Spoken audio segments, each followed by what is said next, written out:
흥분하고 싶다. 흥분이 돼요? 땡땡 뭐 이런 것도 있고, 그렇죠? 약이라든지 아니면 뭐 수술적인 뭐 비뇨기과적 기법으로 많은 부분들이 해결되긴 하지만 그건 오로지 그 부분만 해결이 되는 거잖아요. 만약에 이제 이런 것들이 제대로 안 되면 발기가 안 되고 사정이 지연이 되고 아니면 너무 빨리 사정이 돼버리고 이런 문제들과 이어지게 되는 거예요. 사실 거기에는 또 하나의 비밀이 숨어 있습니다. 어떤 비밀이냐면은, 안녕하십니까, 마음편한 유해과 김준영입니다. 오늘 주제는 남녀노소 누구나 다 관심 있어 하는 성기능에 대해서 한번 알아보도록 하겠습니다. 발기부전 환자도 마음 편한 유해과에 내원하나요? 발기부전 자체로 저희 병원을 찾기는 사실 쉽지 않습니다. 왜냐하면 발기부전 이러면 비뇨기과, 이게 또 공식화 좀 되어 있잖아요. 그러니까 대부분은 이제 비뇨기과를 먼저 가시게 되고요. 요즘은 발기부전에 대한 약들이 엄청 좋지 않습니까?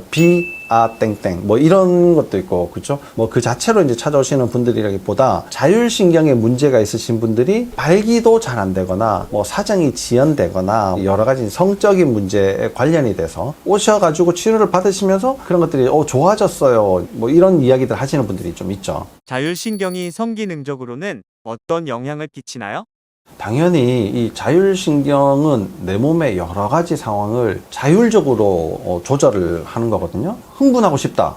흥분이 돼요? 어떤 자극이 들어오면 저절로 되잖아요. 멈추고 싶어도 잘 멈춰지지 않는 경우들도 많잖아요. 그러니까 이게 자율적으로 다 조절이 되는 거기 때문에 자율신경과 아주 밀접한 관련이 있는데, 그럼 성기능만 그렇게 관련되냐? 아니죠. 우리 몸의 여러 부분들이 다 자율신경과 관련되어 있지만 오늘 이제 성기능에 대해서 말씀드리니까 더 이제 자율신경과 관련된다 이렇게 이야기를 할 수 있는데, 그럼 뭐 어떤 부분이 어떻게 관련되느냐? 남성으로 치면요, 일단 발기가 돼야지 성관계를 할 수가 있잖아요. 발기는 부교감신경과 관련되어 있습니다. 그럼 부교감신경이 어떤 일을 하느냐? 혈관을 늘려주는 역할을 해요. 물풍선 안에 물을 많이 넣으면 딱딱해지잖아요. 성기가 단단해지는 효과를 이제 만들어내는 거예요. 근데 이제 성관계를 하고 나서는 이제 사정을 하잖아요. 사정을 할 때는 교감신경이 작동을 하게 됩니다. 자율신경이 교감신경과 부교감신경이 있는데, 부교감신경은 발기, 교감신경은 사정을 만들어내게 되는 거죠. 근데 여성한테도 마찬가지예요. 클리토리스 발기 이런 것도 이제 부교감신경과 관련되어 있고, 맨 마지막에 이제 오르가즘을 느끼고 이런 것들은 또 교감신경과 관련이 되어 있는 거죠. 만약에 이제 이런 것들이 제대로 안 되면 발기가 안 되고 사정이 지연이 되고 아니면 너무 빨리 사정이 돼버리고 이런 문제들과 이어지게 되는 거예요. 약이라든지 아니면 뭐 수술적인 뭐 비뇨기과적 기법으로 많은 부분들이 해결되긴 하지만 그건 오로지 그 부분만 해결이 되는 거잖아요. 자율신경은 그 부분뿐만 아니라 내 몸 전체가 다 관여가 되기 때문에 자율신경을 손을 잘 봐서 성기능이 회복이 된다 그러면 나머지 부분들도 다 같이 좋아지게 만들어주는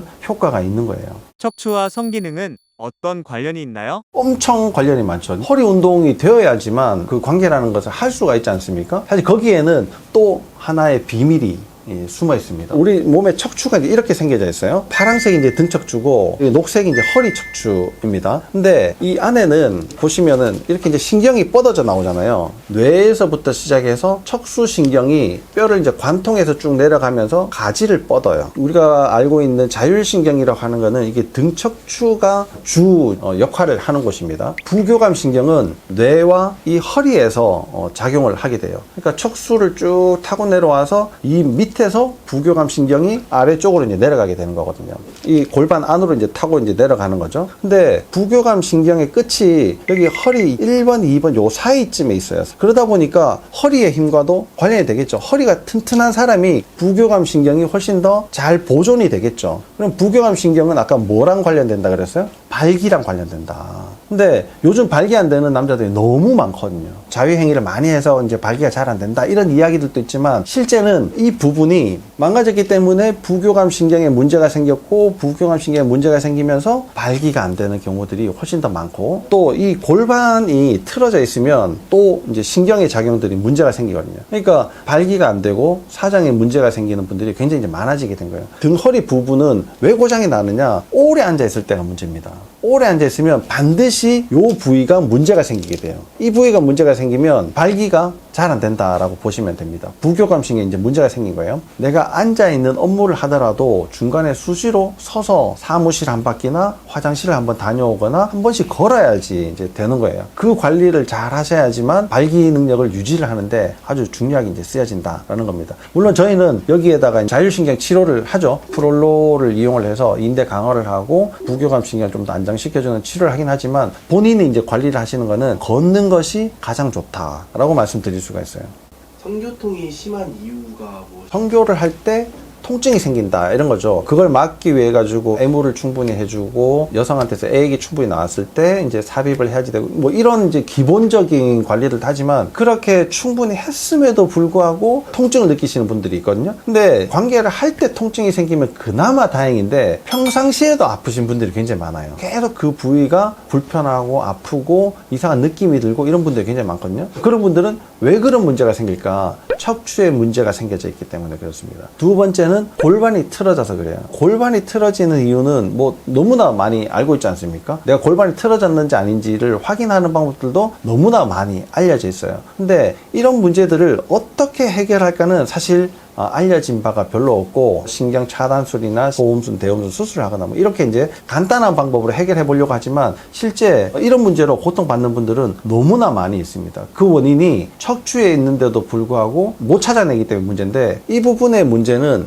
얘 때문에도 생길 수가 있고요. 얘 때문에도 생길 수가 있고 목 때문에도 생길 수 있어요. 그러면 이 척추 전체 중에 문제가 가장 쉽게 생길 수 있는 부위가 어딘가? 당연히 목입니다. 왜 그러냐면은 목 근육은 양도 적고 힘도 그렇게 많이 없거든요. 겨우 머리를 받치고 있는 정도의 역할을 하면 되는 건데 또 TV 볼 땐 이렇게 꺾어가지고 보지 않습니까? 집에서 계속 이렇게 누워있죠? 직업적으로도 내가 한쪽 방향을 계속 보고 일을 해야 된다. 이런 것도 문제죠. 전화기를 이렇게 받치고 뭘 한다. 이런 것도 문제예요. 요즘은 전화기 얇지 않습니까? 이걸 여기 끼워가지고 하려면 엄청나게 목을 꺾어야지 돼요. 두 번째는 출산과도 굉장히 관련이 많이 있어요. 물론 이제 뭐 제왕절개를 하면은 성기의 통증과는 좀 비교적 거리가 멀다라고 이야기를 할 수 있겠지만 질출산을 할 때는 질이 이상하게 찢어지는 걸 방지하기 위해서 질을 이제 예쁘게 먼저 잘라서 꿀을 넓혀 놓고 이제 출산을 하게 되거든요. 그럴 때 문제들이 이제 생기는 경우들이 있습니다. 성교통 등 성기능의 예방법과 치료법이 궁금해요.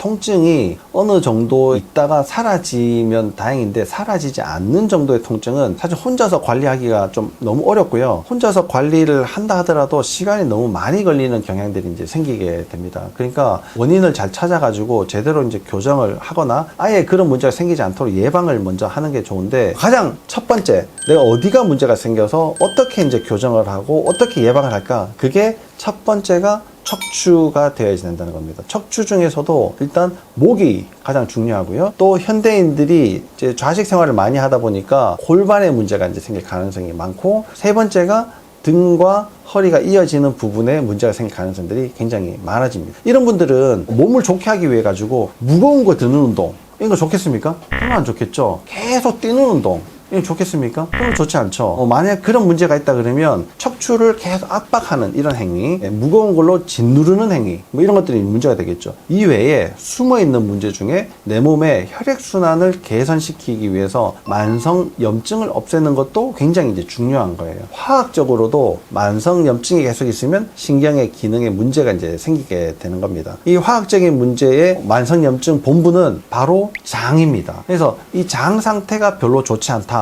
그러면 또 이상하게 예상치 못한 문제로 번질 가능성들이 굉장히 많이 있게 되죠. 그래서 통증이 심하다 아니면 뭐 발기가 잘 안 된다 여러 가지 문제가 많다 이런 분들은 반드시 척추와 장의 상태를 잘 확인해보고 관리를 하도록 노력하는 방법이 아주 중요합니다. 남녀노소 치료법이 동일한가요?